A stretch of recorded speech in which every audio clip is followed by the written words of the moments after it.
When folks see a blind, 85-pound pit bull, they often picture a vicious beast raised for combat. It's easy for them to presume he poses a threat, yet that assumption is entirely inaccurate. Upon receiving a call from Denver's Forgotten Friends Rescue regarding a pup called Herman, Rick mentally prepared for the worst. Herman had been labeled a reject in the dogfighting world. Since he completely rejected violence and wouldn't harm fellow canines, his previous handlers exacted brutal revenge. They inflicted such extreme burns on him that veterinarians had no choice but to extract both his eyes. His existence consisted merely of hauling a heavy 25-pound iron chain through the mud, awaiting his final days. Hoping only to free the animal from a deafening cement enclosure, Rick signed up as his foster parent. He fully anticipated welcoming a shattered, panic-stricken creature into his residence. However, the events that unfolded during their initial Tuesday morning together utterly dismantled all of Rick's preconceived notions.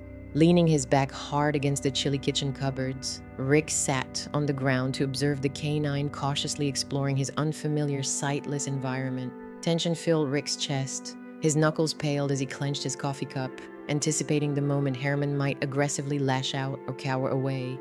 Yet Herman defied the typical behavior of severely traumatized dogs. He was accomplishing the unimaginable. He was mentally charting the entire household. His remaining senses had powerfully compensated for his blindness. Watching from 20 feet across the lawn as the dog's ears twitched and his snout sniffed the frosty breeze, an observer would easily believe his eyesight was flawless. Rick soon realized playing hide-and-seek in the snow was futile. Herman could locate him instantly. The grace with which the dog navigated and bypassed physical hurdles was nothing short of miraculous. A comfortable daily rhythm was forming by their third week together. That is when a truly astonishing incident occurred. Rick's spouse was enduring a deeply distressing afternoon. While Rick was outside organizing logs for the fireplace, he glanced back to spot her weeping on the frozen patio stairs. Even before Rick could drop his wood, Herman had reached her side. This magnificent creature, despite living in perpetual blackness and having every justification to despise humans, tenderly crawled onto her lap. He draped his large, battered head over her shoulder. Herman could physically detect the cortisol, the very scent of stress pouring from her body. He intuitively understood her pain. Rick remained frozen in the snowy yard, clutching the coarse bark of a pine log, completely speechless. Anyone who has ever been rescued from their lowest emotional depths by an adopted pet understands the profound impact of such wordless solace.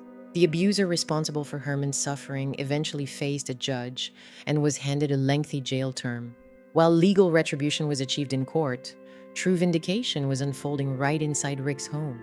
Originally, this arrangement was strictly intended as a temporary stay, yet the entire shelter staff guessed Rick would adopt him from the very first day. Rick himself was simply the last person to realize it. By the 47th day, watching Herman sleep soundly on the sofa, everything became clear. Although lacking official therapy credentials on paper, Herman has become the unbreakable foundation of their family. He isn't leaving ever. He is finally home.